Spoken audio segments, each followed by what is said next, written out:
My name is Heidi Silvestre. I'm a French glaciologist.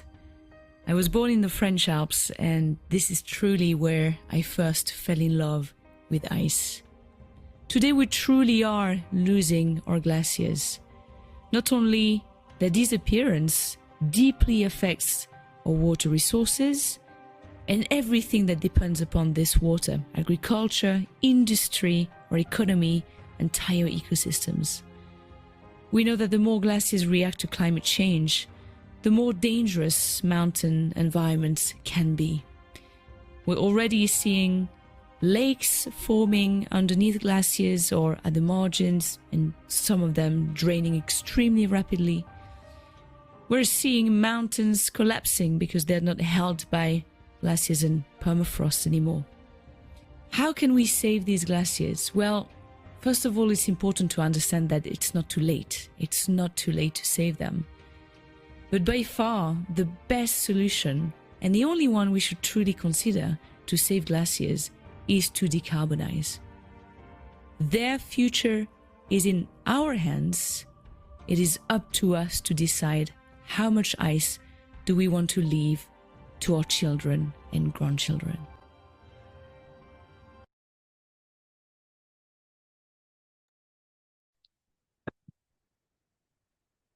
Good afternoon, good morning, good evening for all of those gathered around this world. Welcome to this official launch event of the International Year of Glaciers Preservation 2025.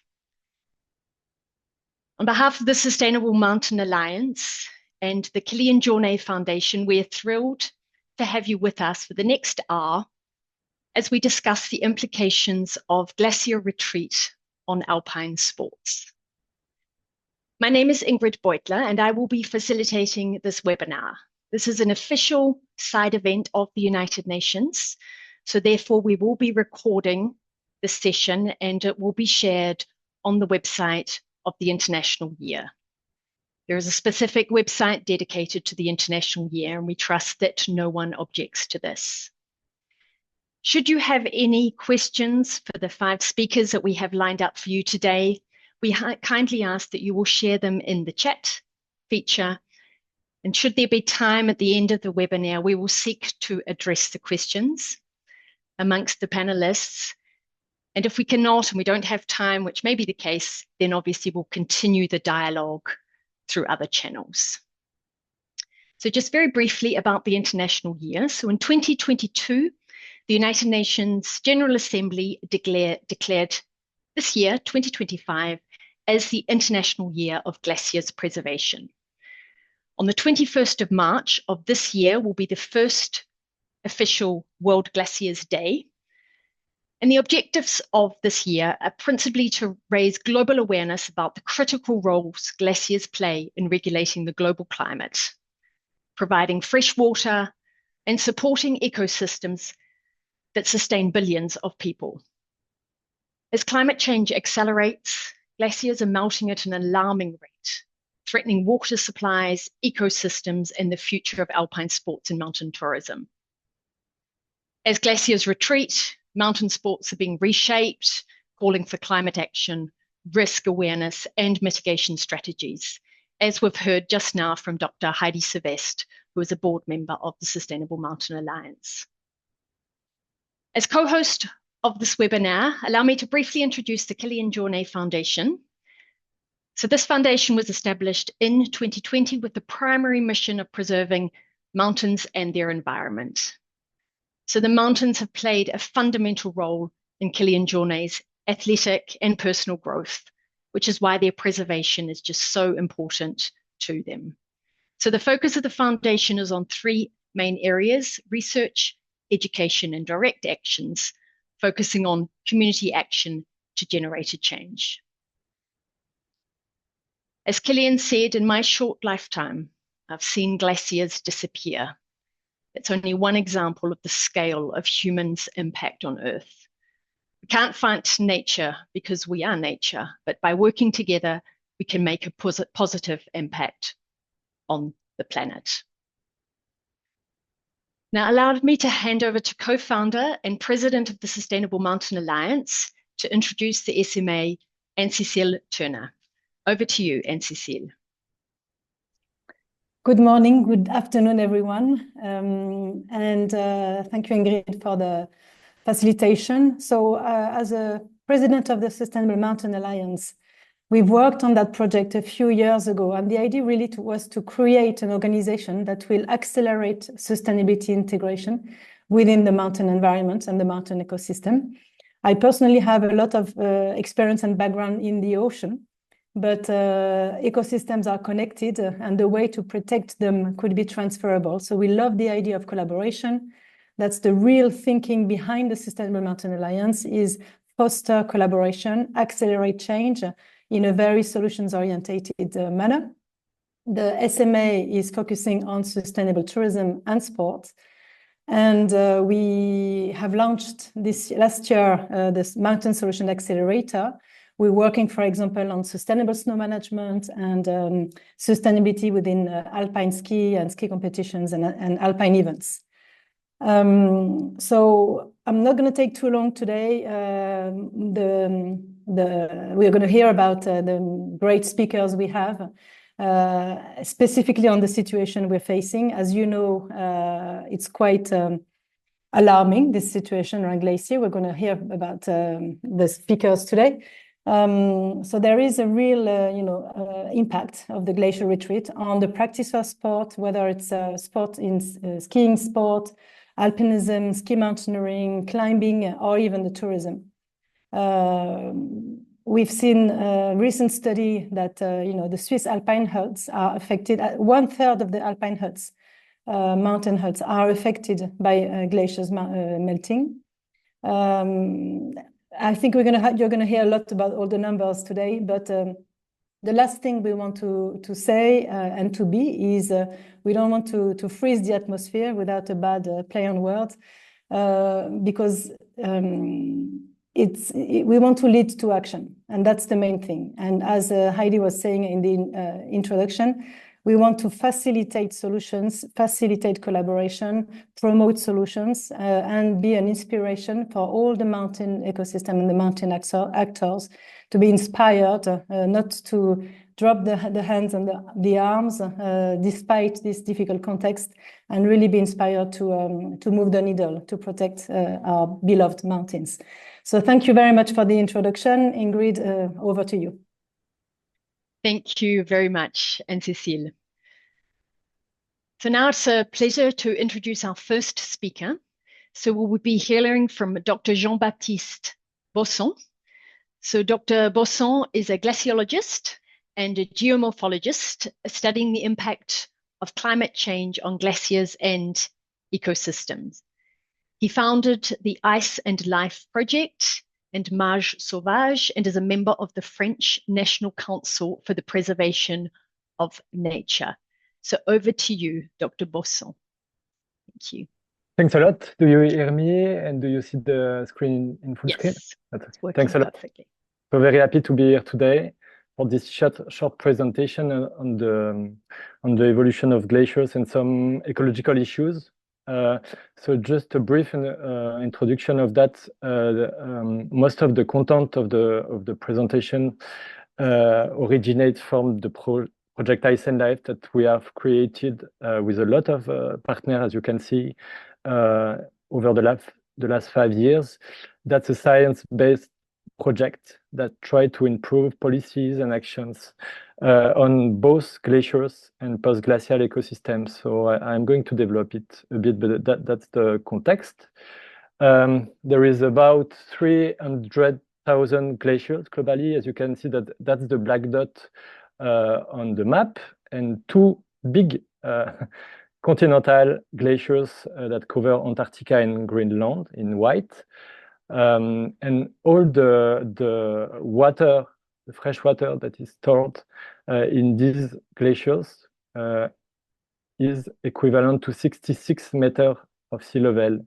It means that if we continue to modify the climate and to warm the atmosphere, if every glaciers would disappear, the global sea level would rise by 66 meters. So you can change almost every shoreline on the map here and redraw every continent. So you can imagine that's why this year for glacier preservation is so important, and that's why we don't know very well globally, but we totally depend. We have a close relations to glaciers. They are very important.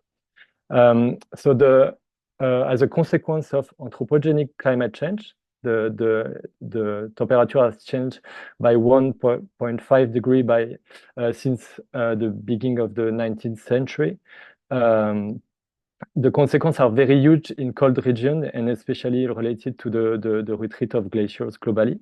For instance, that's an example in the French Alps, in the Mont Blanc, Bionasset. So this tiny climatic signal of change for us, for human, it is not so much 1.5 degree, but for all the glaciers, look at the figure I've put in the left part of the slide. This climate signal will in the next decade lead to the loss of 80% of the initial glacier volume in the Alps. That's the reference article over the last year on the recent evolutions of glaciers globally. We don't have to go into detail here, but I just want you to show that the global loss and decline of glaciers is widespread, is accelerating. That's the mass balance, so the evolutions of the glaciers over the last 40 years in all regions. And you can see that we have negative mass balance. It means that glaciers are shrinking everywhere. You can see that in the red and the yellow part. So there is no good region for glaciers. They are rapidly, increasingly disappearing globally. And as a consequence of that, that's very important also. I want to share that idea that if we lose glaciers, that's terrific, and we have to protect glaciers, and I'm going to talk about that later. But as a consequence of glacial retreat, there is a large emergence of post-glacial pristine ecosystems. And just for instance, there is a lot of new glacial lakes globally since the 90s, since over the last 30 years, there is 14,000 glaciers, sorry, lakes that have emerged. And as a consequence of glacial retreat, as I said, sea level rise is already rising, and the global mean is 23 centimeters since the beginning of the last century. So it's already ongoing, and we have massive, unprecedented change globally. In Ice and Life, we try to explore, to investigate the consequence of glacial retreat and the ecological consequence in particular. So, for instance, this is Berner Oberland in the Swiss Alps, and you can see in black that's the glacial positions during the Little Ice Age. It means that without anthropogenic climate change, without our intervention of climate, that should be the current position of glaciers. So we try to document where are the glaciers now, so in white and black when we have some sediment on the glacial top. And we try to document which kind of ecosystems forms after the glacial retreat, if it's some lakes, some grassland, some forests, and etc. So we try to do it and also go in the field and try to document the change of biodiversity in these areas. Last year, we published in Nature the following of the story. So thanks to Matthias, who is a Swiss glaciologist, we model and predict the evolutions of all glaciers globally. And for the first time, we also explore the topography under the topography below the glacier right now, and try to anticipate what is going to form after the glacial retreat, what are the size of post-glacial ecosystem and deglaciated areas that are going to appear up to the end of the century. So if by miracle we respect the Paris Agreement, we still are going to have a very large amount of ecosystems that are going to form by the end of the century due to glacial retreat. So at the minimum, the size is the equivalent of Nepal, But if we go to a high emission business as usual scenario with a very large warming, the size of the new ecosystems will be very important. What is important to recall, as Heidi says in the introduction in the movie, we still have the capacity to save a huge, decisive amount of ice and glacier globally, and the key period is right now and is dependent of the global policy actions to mitigate climate change. We try in this project to show the huge importance of both glaciers, and in default of glaciers, it do not replace glaciers, but in default of glaciers, of post-glacial ecosystems on the global climate regulations. So glaciers, they are very important because they are white, because of the solar radiation, because of the cold water and air that they produce. So they are one of the keystone of the climate system globally. So if we lose glaciers, all the climate system is going to change. And we also try to show the importance of pristine ecosystems after a glacial retreat to contribute to capture carbon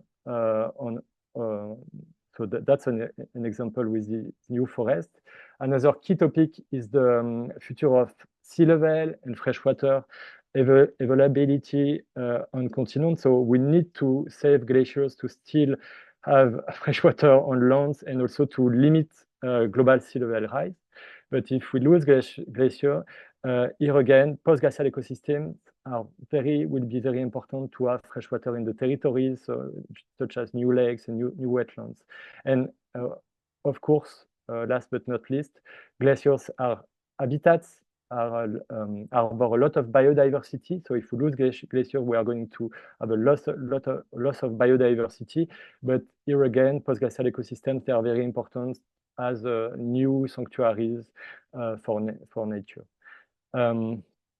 If we look at the state of the Earth globally and the state of the natural ecosystems, we can say that a large part of the Earth has been deeply modified by human activities. And if we zoom in Europe, if I have a focus on Europe, look at the map, it's quite terrifying.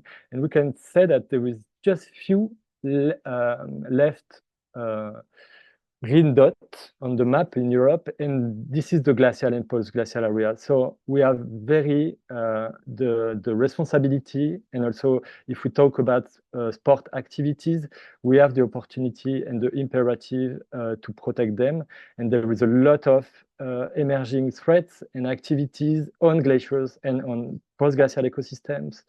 Look at the current very, very worrying discussions about Greenland and the Trump administrations. That's totally crazy. But there is mining activities already on glaciers, and the state claim to try to explore post-glacial ecosystems. That's a big problem for biodiversity and for the state of the planet. There is also ski resorts that already modify and destroy sometimes glaciers, so that's very alarming. And there is a lot of new leisure, touristic, sportive activities on both glaciers and post-glacial ecosystems. And we really have to take care of these very natural, pristine, intact ecosystems. So for instance, in Ice and Life, we have tried to analyze where ski resorts develop over the Alps, and some of them, that's an example in Austria, some of them are developed over pristine post-glacial ecosystems and on glaciers. That's the same, for instance, for dam hydropower plants. They modify these ecosystems. So just to conclude, we try to say, okay, we need to act right now. The best things to do and the most important is to enhance, of course, climate change mitigation. So it concerns everyone globally and at each level. But for this action, glaciers, they are very interesting allies for us to act, to take in consideration the urgency and the magnitude of the situation. And in addition, what we have shared and what is going to change, and I think that it's a new things on the table that we say we have also the opportunity, and we can make a lot of impact if we protect directly in territories, thanks to international treaties, laws, or protect the creations of protected areas. If we protect these areas, so both glacial and post-glacial ecosystems, we can limit the pressure, we can limit the threats, and we can let this very wild nature evolve. And for instance, in France, we have the chance to modify the national ambitions, and for the first times in this national strategy for biodiversity, for the first time there is an action in France that is going to try to protect all the glaciers and all the post-glacial ecosystems. So it showed the opportunity globally also to work all together to act very decisively. So thanks a lot. Just a final word. We are doing this in some communes in France, with some towns. And for instance, I was with some children with in a city, Bourg-Saint-Maurice, to try to work with them and to put the children in the core of the effort to protect the glaciers, which is going to be their future freshwater store and ecosystem. So we try to also do some innovating initiative in terms of local democracy to put all the stakeholders involved. So thanks a lot for the attention. That was very short. I hope that was clear. Thanks a lot. I'm happy to learn the following intervention. Wonderful. Thank you very much, Dr. Bosson. It's a true honor to have you speak with us. You're one of the world's most respected scientists in this area. So thank you very much for sharing what you have, the importance of these very delicate and important ecosystems. So now we're going to move to a sports organization, one of the, I'd say, most important sports organization that uses glaciers as their training ground, and that is the International Ski Federation. So I'd like to introduce Susanna Sieve, who is the Sustainability Director of FIS. She's worked for over 20 years in sustainability for major international sports events, dedicating her efforts to integrating sustainability across FIS as an organization that we may not be aware, but they organize, over 300 World Cup events. And if I understand correctly, there's over 7,000 FIS sanctioned competitions. So it's no mean task. So with Susanna, we are going to have a bit of a dialogue. We're going to have a conversation together. So welcome, Susanna. It's wonderful to hold this conversation with you. So we'll just start with a question. So for decades, skiers, they have trained during the summer months and obviously also in the winter months on the glaciers. I think particularly here in Europe, here in Switzerland, we're well aware of Saas-Fee, of Zermatt as the bases for these skiers. And so my question to you, Susanna, is how has climate change affected where and when skiers train? Susanna.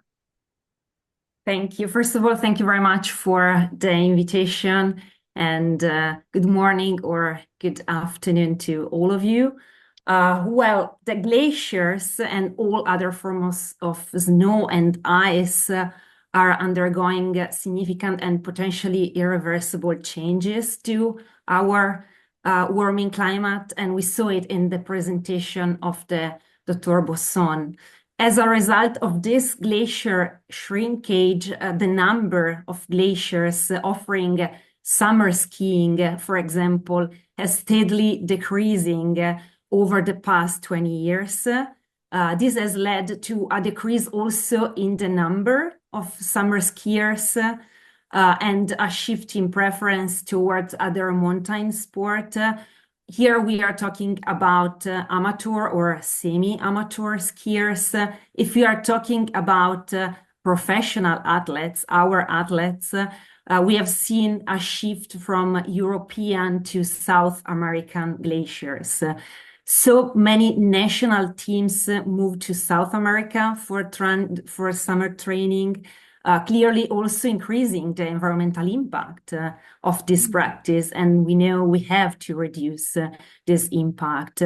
So they have to move there because here in Europe, there are no longer the best condition for training for them. So just, I know a lot of people ask questions about the calendar. You've just mentioned now the fact that a lot of the skiers, elite skiers, they are often Europeans or North America, and they're now traveling to South America for training into those high Andes regions. And we'll have a speaker who will speak more on that part of the world later on today. Just to understand, what measures has FIS taken for the event calendar, for example, to minimize the carbon emissions related to your events?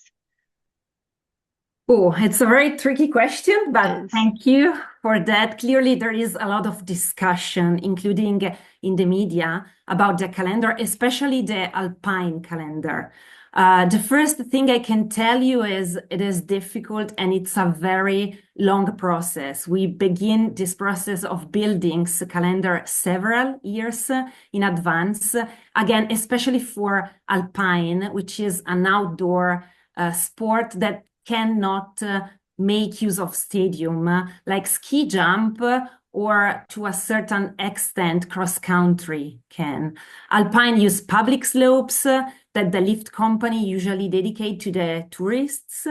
So we must try to avoid the peak season, for example. This is why planning must be aligned with local governments and tourist board. So we have to consider weather and snowfall. We have to consider the environmental impact, of course, to reduce travel as much as possible. But then you have also the interest and availability of local organizers, the volunteers, the community, the broadcast schedule across different markets, but also time frames. So inevitably, the result raises question and often displease some. Some disciplines have made great step forward, especially the Nordic discipline, cross-country, for example, which have a lot of tournaments, so Tour de Ski or four-wheel tournaments that help us to reduce travel from stage to stage and also using more eco-friendly means of transport and also reducing the transport of equipment.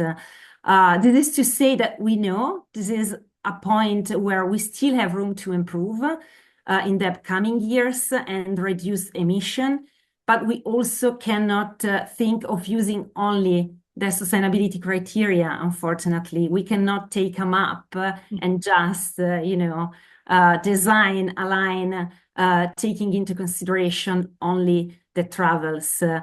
We have to work also for some stakeholder groups, especially the local community that benefits from the events. Mm-hmm. Yeah, thank you for what you've shared. It's a very unique environment, I'd say, the governance of skiing itself, because it is it's a multi-billion-dollar industry, and we obviously we're very conscious it's the most impacted sport by climate change, and so therefore there is this adaptation process that is undergoing at the moment. But for those on the call who aren't skiers, particularly elite skiers, just to understand, why do skiers need to train on glaciers? Like you've mentioned there, you mentioned Nordic, you have a number of disciplines. Maybe it'd be useful to understand what disciplines FIS looks out for as well. Alpine skiing, these are the ones who go down the mountains, who need to train on the glaciers. But why do they need to train on glaciers? What's so unique about the glacier training? It's very simple. You cannot stay in the gym and train as you can have inside the ski slope. So our athletes are using the gym to train, but it's not the same. To prepare better for the season, they can never stop skiing in the snow, to feel the feelings with the equipment, with the snow itself. It's not a sport that can be reproduced in the gym. Maybe it's a little better for cross country, for example, because we have the roller ski, so they can train in this way, but still, even cross country skiers need to train in the snow as much as possible. And this is, unfortunately, this is becoming increasingly difficult with climate change. They have to move if they want to do this.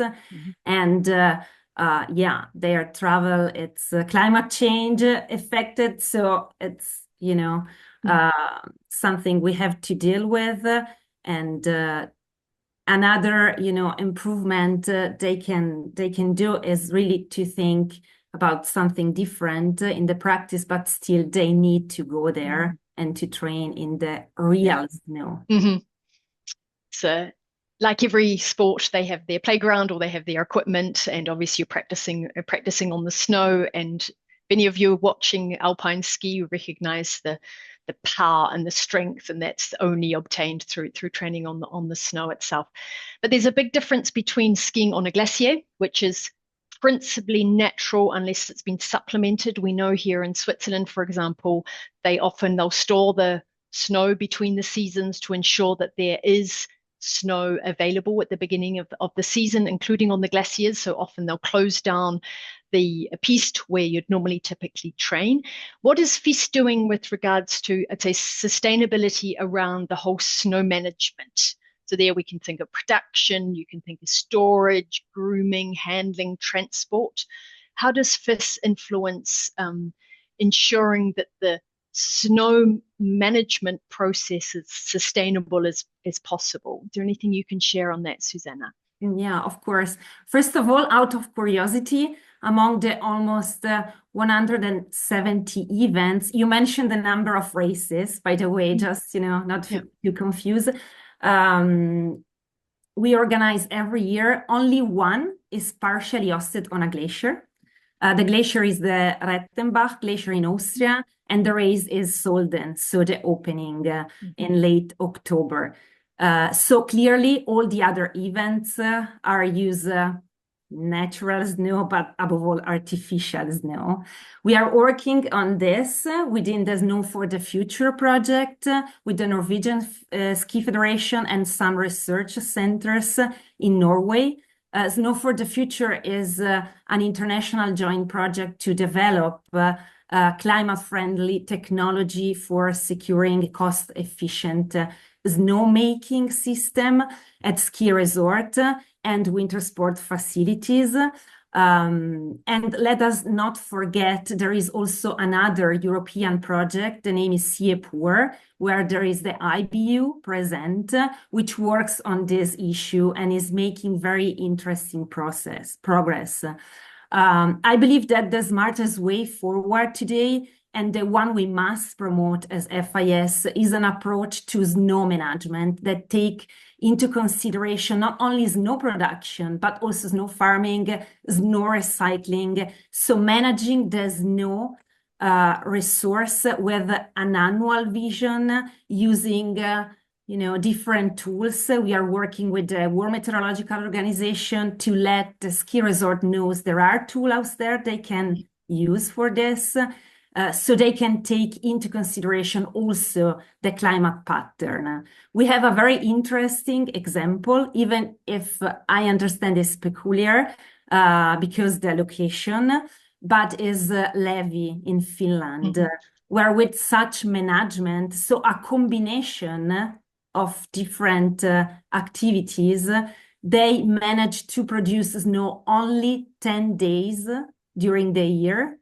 And that's it. So in January, with the best conditions, they use 10 days, they produce snow, and they are able to run the ski slopes for the entire year. So we are trying to take this example. Of course, we have to take this, they are in the Arctic Circle, so we have to take this in the Alps, but still we are running some experiment. And I think the future is really to have a snow management and not only to focus on the snow production. Yeah, thank you very much. And thank you, Susanna, for sharing such a positive outlook. Congratulations on all the steps that you're taking as well within FIS and under your leadership. So Thank you, Susanna.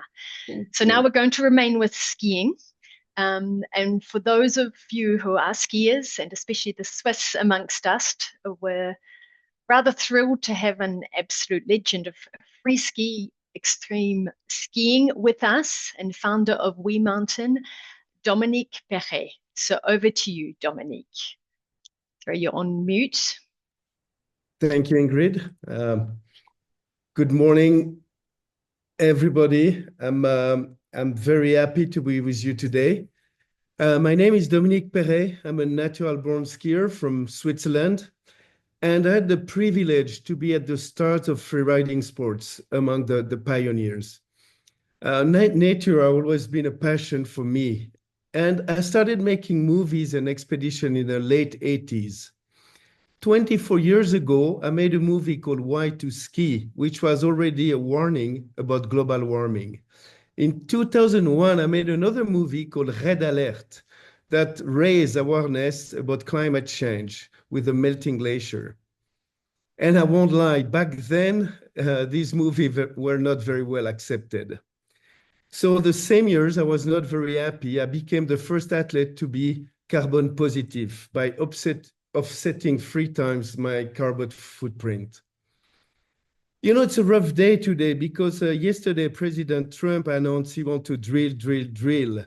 But I'm very confident, and I was fortunate. I was born with a passion for nature and freedom, and I want to fight for that nature and freedom.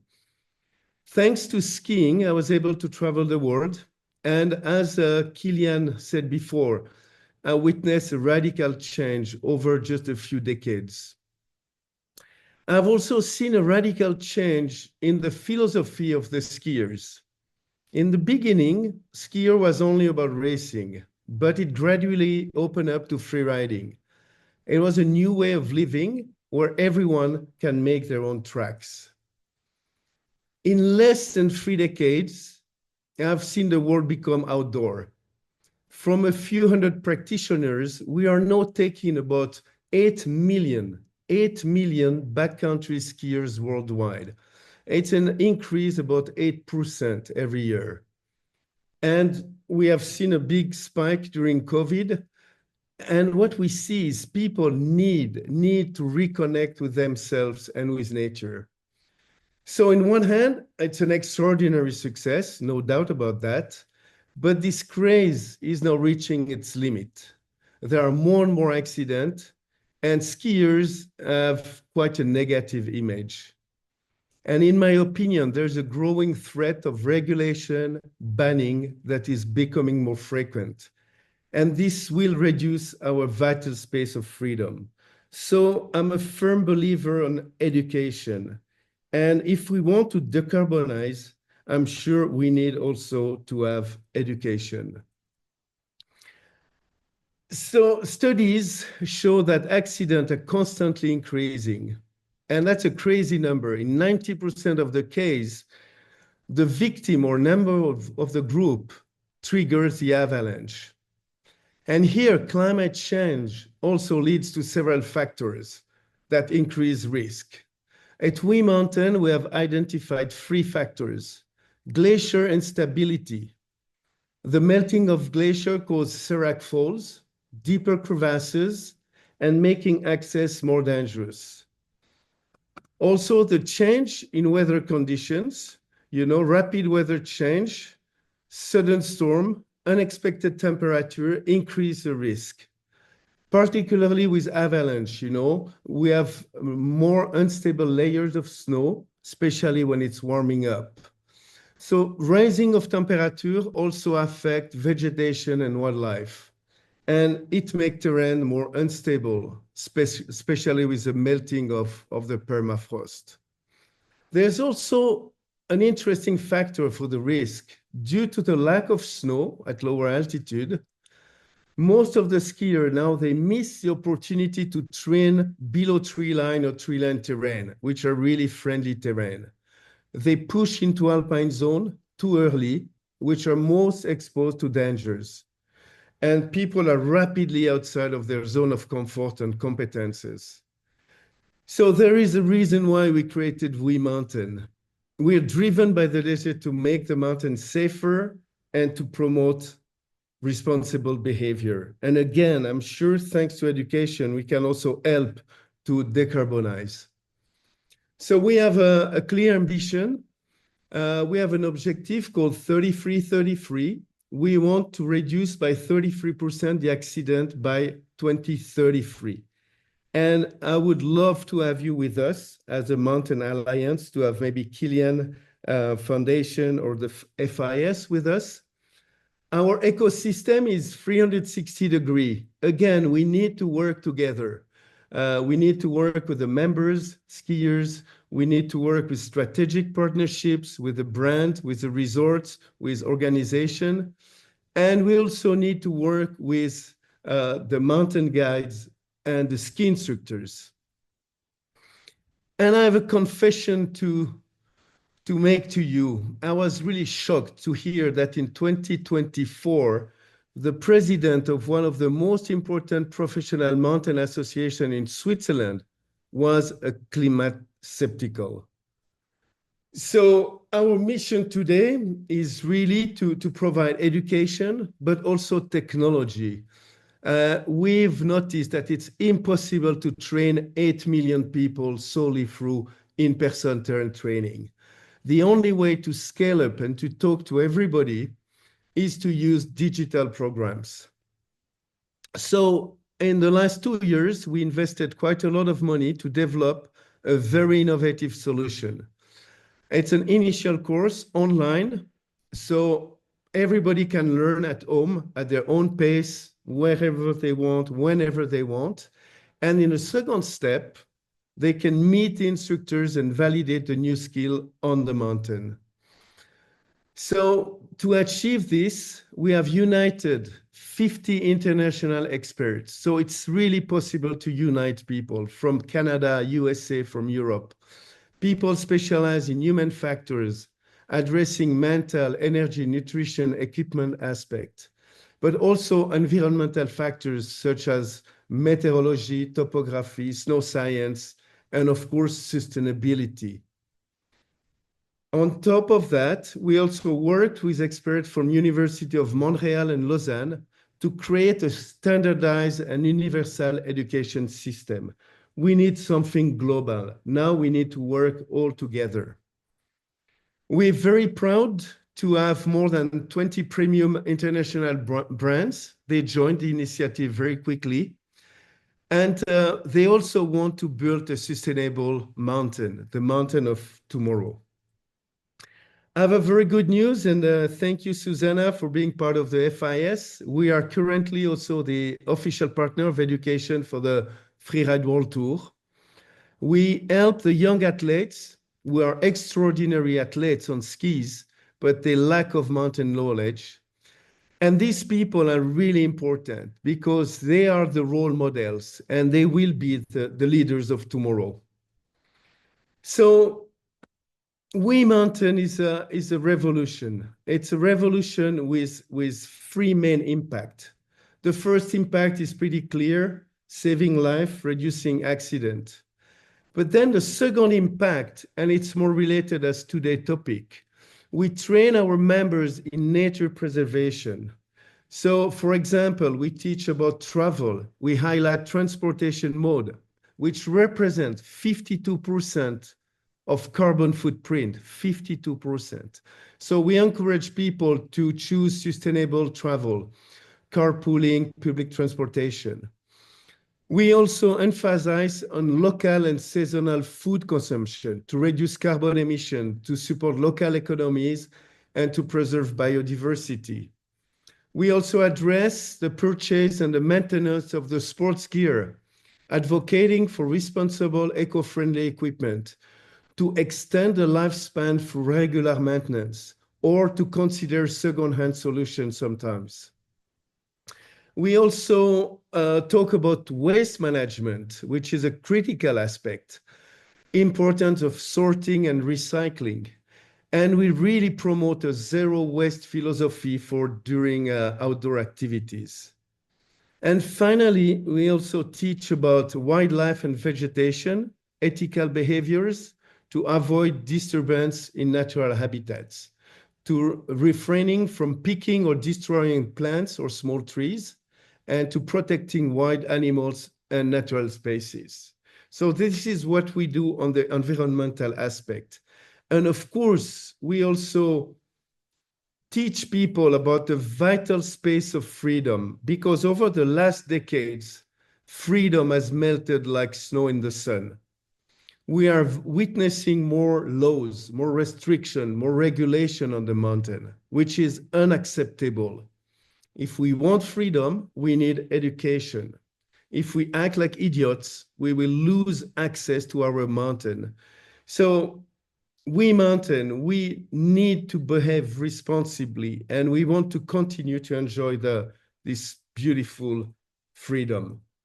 So to wrap my presentation, I think that a community without education is destined to decline. A mountain tourism without education is doomed to decline. And I'm convinced that we need education to decarbonize our environment.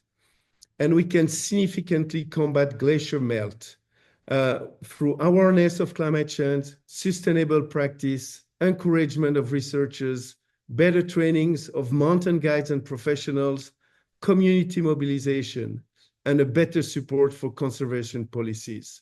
So thank you very much. But I believe in collective intelligence, and probably we must change some mindset. We need to work together, and we need to stay united to reinforce our cooperation. So thank you so much for this time with you. Thank you very much, Dominique Perret. It's an honor to have you with us.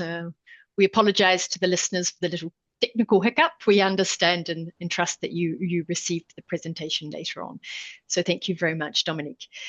So now we would like to introduce someone who spent his life not behind a computer, but in the Alps, seeing the impact of glacier retreat on a daily basis. Blaise Agresti, renowned mountain guide and expert in mountain rescue.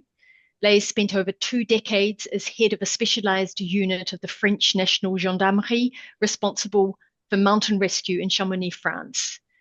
In 2017, he founded Mountain Path, an agency that uses mountain-based experiences to develop leadership and teamwork for businesses. Over to you, Blaise. Thank you. Yeah, thank you, Ingrid, and I'm very happy to listen to Dominique before, because yeah, just very inspiring. So perhaps sometimes I will say almost the same thing, but so this is the game. So just I had during the webinar the title of this slide, because I was listening to Jean-Baptiste Bosson about the sea level, and when I met my wife a long time ago now, we were climbing Ararat mountain, just in the border with Armenia and Turkey. So I know that Ararat is a very well-known summit in the Bible about the Noah's Ark.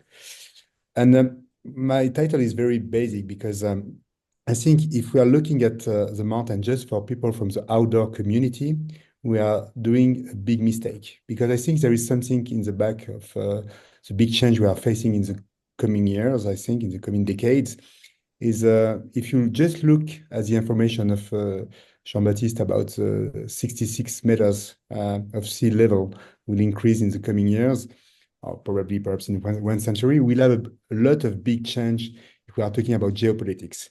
So of course the mountains will be still as a huge myth like the Bible, a place for the refuge for humanity. So it is just as an introduction, because often, because of my background in the mountain rescue, so I did some guiding, and my father was a guide too, and so I was in charge of the mountain rescue in Chamonix. But also I did the military academy in France, in Saint-Cyr, and the War College, and I cannot listen to our topics of glacier without thinking of geopolitics. So just to add this as a context. Of course, if I'm back to Chamonix, which is a good sample of what happened, I think there is a lot of places in Switzerland, in the Himalayas, in South America, that we have the same context. So in the long past, we have more than 1,500 meters of ice over the city of Chamonix. Just to remember that, just to have this big remember. 2 centuries ago, when alpinism started in this valley, we have such landscapes. You know, the Montanvert, the Mer de Glace, so it's a big glacier in Chamonix area. And of course, today we have the big change. If you look at this place, and I think a lot of people in this webinar knows that place, the glacier submitted by 200 meters today. And if you look at the right side of the picture, it's a place where the glacier started. So it's Vallée Blanche, the White Valley. And now if you look at the picture, you can see some rocks in the middle of the glacier. So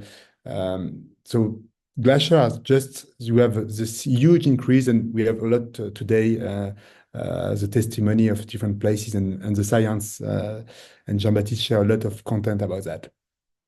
So if you look at that small video, you understand that if you play alpinism in this environment, it's just the side of the glacier. This is the regular way to go to the Mont Blanc by ski.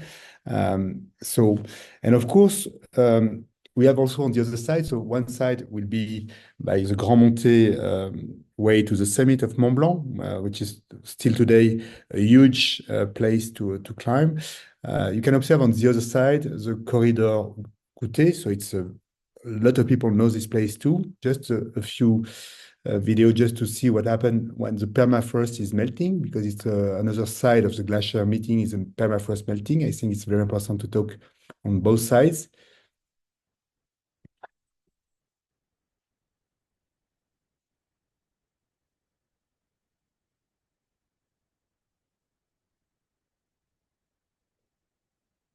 Okay, so I think everybody knows that place. So when I observe what happened in just the Mont Blanc area, which is we are talking about the regular way to climb the Mont Blanc. It was a video from August this summer. So just you see that you have perhaps 20,000 people who are taking that path to the Mont Blanc and crossing this corridor with this huge rockfall link clearly to the permafrost melting, and also because the place is not is unsafe. But if you look at what happened now in the Himalaya, so it's a very popular picture about the Everest. But my question in the back is, what can we say as a successful ascent today? Because we have a lot of video. We have in France a YouTuber, Inoxtag, who did some very big YouTube video about his climbing of Everest last year. 35 million people have seen this video. So we have the first question I want to put on the table is, what is the meaning of a successful ascent? Because everybody want to go on the same place at the same time to do his video and his Instagram picture, but what is the impact of that? And I think we have a big change of behavior. So Dominique talked about a lot of education and what we have to do about education. But for the first thing is for the community, we are not fair. We are not doing properly the way that we climb. We are not doing properly as a guide. Also, sometimes we guide people and we are not so clean in the way that we do things. So there is something to put on the table now.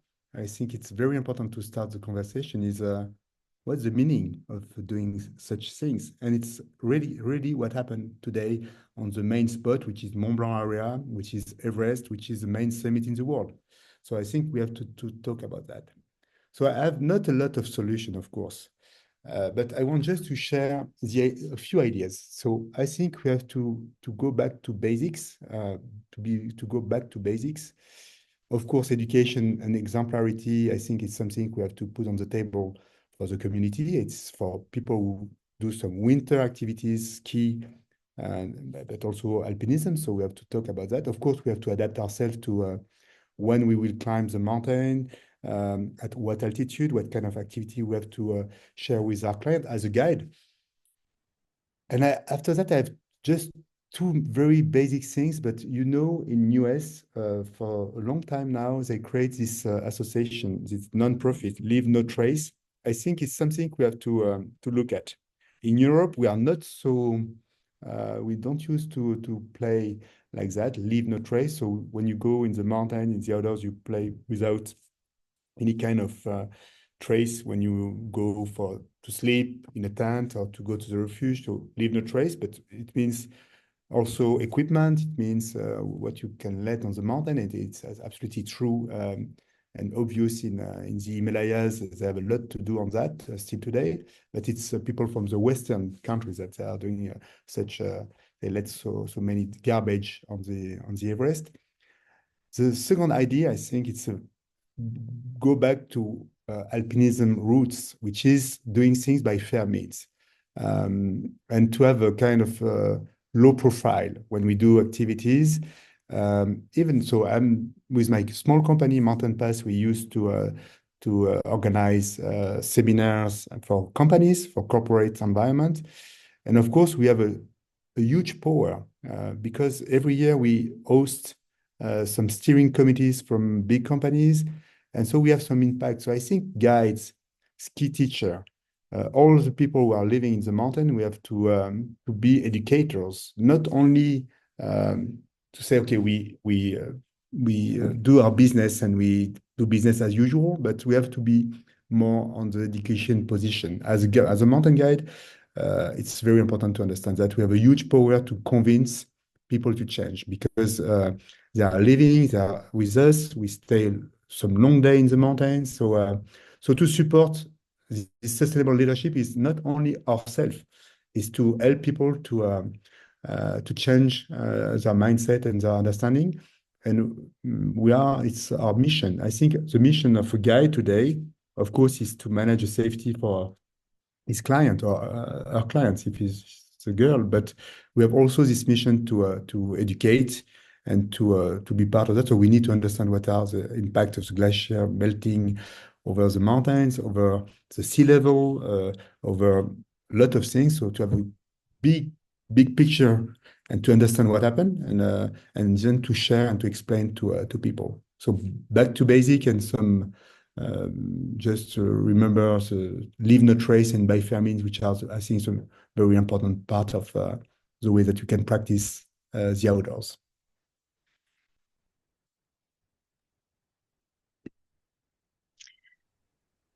Thank you very much, Blaise. It's an honor to have you with us and to share the depth of your expertise in the toughest environments here in Europe anyway. So thank you for all that you're doing as well, and that importance to educate, which is coming up again and again, and just highlighting some of the risks that those who are practicing the sports in the Alps are facing at the moment due to climate change. So now we're going to move from the European Alps to Latin America, to South America, to the Andes, where we have the honor to be joined by Fernando Eglis Letelier. So he is a mountain conservation scientist and an accomplished climber and alpinist. So during more than 2 decades, Fernando has worked to create new mountain protected areas in the southern Patagonia ice field and the Aconcagua Valley. So currently he's executive director of the Andean Conservancy NGO, a member of the Science and Knowledge Committee of the UN Mountain Partnership, and chairperson of the International Climbing and Mountaineering Federations, that's UIAA, the working group that's been established for the International Year of Glaciers Preservation. I just mentioned to the participants, we are running a little bit over. We apologize for that. But we will probably finalize the webinar at 1:10 Central European Time. So over to you, Fernando. Wonderful to have you with us. Thank you. Over to you. Thank you, Ingrid. Can you see the screen and can you hear me clear? Yes, we can see your screen and hear you. Cool. Thank you. First of all, it's a big honor to be here among these great speakers. I really enjoy the webinar. I congratulate everyone for their work. And I will present shortly, since to honor the time of this event, my work on these years of glacier preservation, especially the work we do with the UIAA. As you mentioned, I'm an alpinist that become a mountain scientist, and beside my work as a executive director of the Andean Conservancy and my work at the Mountain Alliance of the United Nations, I have the honor to serve as a chairperson for the International Year of Glacier Preservation Working Group of the UIAA, and I will focus my presentation especially on this work, since the name of this event and what's going on with alpinism and mountain sport without glaciers or with glaciers under climate change.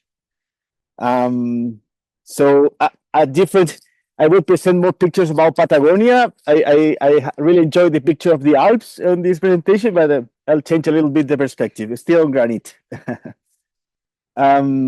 Well, the UIAA, probably you know this organization is a well-known organization that that basically is based in Switzerland, but is currently have 72 countries in different associations, and it's the most famous organization that unite all mountain clubs around the world right now, and it's have 9 commissions: anti-doping, legal, medical, mountaineering, safety training, youth, and mountain protection, which is the commission that hosts the working group for this International Year of Glacier Preservation.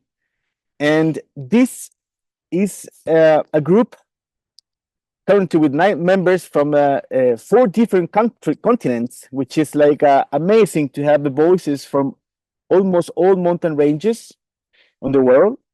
And we are connected with all the UIAA commissions, so we work collaboratively with all of them. And the noble thing about this working group is that we are working with mountain club, with federation, with bands, with academia, scientists, and athletes. So it's a world workforce to serve for this year and beyond, because we do think that we are on the first line on glaciers and we have a lot to do. So we are planning basically 3 different spheres of activities.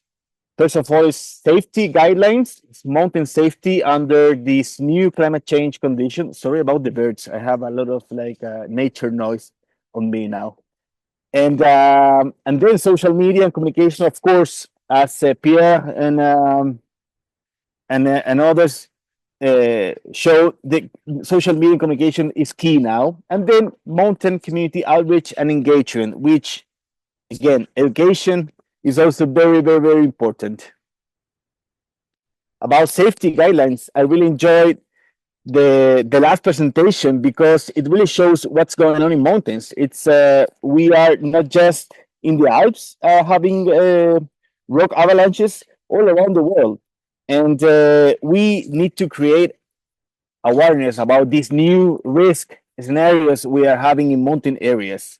So we are focusing in provide new or updating the safety guidelines of the UIAA Safety Commission to improve the assessment of safety conditions under climate change conditions in mountains, which is of course Mont Blanc have one of the best examples, but this is happening all around the world, and in the Himalayas and the Andes, especially in Patagonia, are creating severe accidents. I show again a picture of the Serra Torre here. Since last year, we have two very severe accidents due to the rise in temperatures on the summits of these mountains. As you see, are ice mushrooms that are falling and creating huge avalanches. That is a problem all around the world, but especially in areas with glaciers. And then how we can improve the ways to respond and manage the situation, not just we as mountain or climbers, but also the governments and search and rescue offices. we need to create new ways to respond and manage these situations. And also, we need to educate about this new consideration, to educate our governments, to educate our climbing community, but also the people that are not necessarily related to mountains, but are traveling around mountain areas. So, especially the people, the community that lives on mountain areas that are suffering a huge impact due to climate change. And we have these glove situations in Nepal that is just happened like a couple of months ago, and it's been a pattern since the last years. Also in Patagonia, that are awful situations that are made by climate change, and education about the effect of climate change in mountain areas is really important, not just for climbers, but also for all the people who live around mountains. About the social media and communication, we have three main strategies. We are creating these glacier stories. We are posting cases studies from personal experience from all around the world. We have this picture from our colleague Mary Severino from Canada, but also here, and then from New Zealand.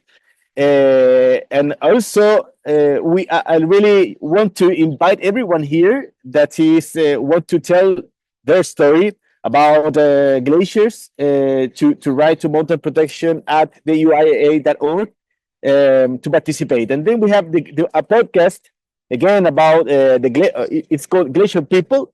We are talking with experts, local communities, climbers, and people that are related with glaciers. And the idea is to promote the idea of diversity and different perspectives about glaciers. Then a classic presentation in conferences. Currently, we are looking to participate. So if you think that UIA would be a good speaker or a good component, please join us. And finally, an International Year Glacier Preservation Manifesto, an e-booklet to close the year. And then the mountain community outreach and engagement, which for me, it's the most important part of this working group, since this year, especially to create awareness, we're conscious about glaciers among the community, and we as a global organization have a key role and an opportunity, a huge opportunity to inspire, to educate, and to show what glacier means for people. I mean, we are organizing events among different countries, associations, and mountain clubs. So presentations, webinars, outings, and this is something that could be a game changer, since I believe change starts from individuals and then from local organizations or local communities to governments and to global. So, and finally, we are developing a glacier app, a glacier app, a tool that is a tool of citizen science of the cryosphere. We are using this tool to assess and to collect data to help glaciologists and to help scientists to engage with new data to help the glacier preservations. And most important of this app is about this year of glaciers. We normally, when we talk about glaciers and cryosphere, it's a topic that is just related to scientists or to experts, and we strongly believe that the work we need to do in this year is to put the word in the voice of people that not necessarily are scientists or are experts, especially youth, and this is a way to take real actions, to take a real solution for decision making, participation among the community, and this is a call for everyone to join the work as humanity in terms of generate data to support glacier preservation, and I really believe that examples as these are key for what we are aiming for in this glacier preservation year. So thank you very much again, Ingrid, and everyone that is in this event, especially to the speakers. Great to hear about you. Please write me if you have any question. I have my personal email there, and then the website of the UIAA. And again, it's been an honor, and thank you very much. Wonderful. Thank you, Fernando. Congratulations on all the work that's been done by UIAA. It's particularly interesting, the role of athletes as citizen scientists. It's something we're very interested, those who spend a lot of time in the mountains, that they can also contribute to the work of the scientists to gather data and information in this important region. So thank you, Fernando. Thank you to all the speakers. Maybe you can all turn on your cameras if you're still all online with us. A big thank you to you for sharing your rich experience. We've got 2 international federations with us today, with UIAA, with Susanna from FIS. We've got some scientists, French, Chile, rescue, mountain guides, skiers. So thank you very, very much. On behalf of the Sustainable Mountain Alliance, my co-founders Pierre and Anne-Cécile, I'd like to thank you also to the Kilian-Journey Foundation that has been our co-hosts for this event. Also thank Kevin and the team behind who have helped organizing the webinar, and to all you participants. So we unfortunately won't have time for questions today, but we trust that it's been an informative time for you. We look forward to continued engagement with you all. So there will be a brief report of the webinar, as well as the recording that will be published online on the official website of the International Year, which is, I understand, un-glaciers.org. And so this now brings us to the close of this webinar to celebrate the official opening of the International Year of Glaciers Preservation 2025. So thank you very much and farewell. Thank you.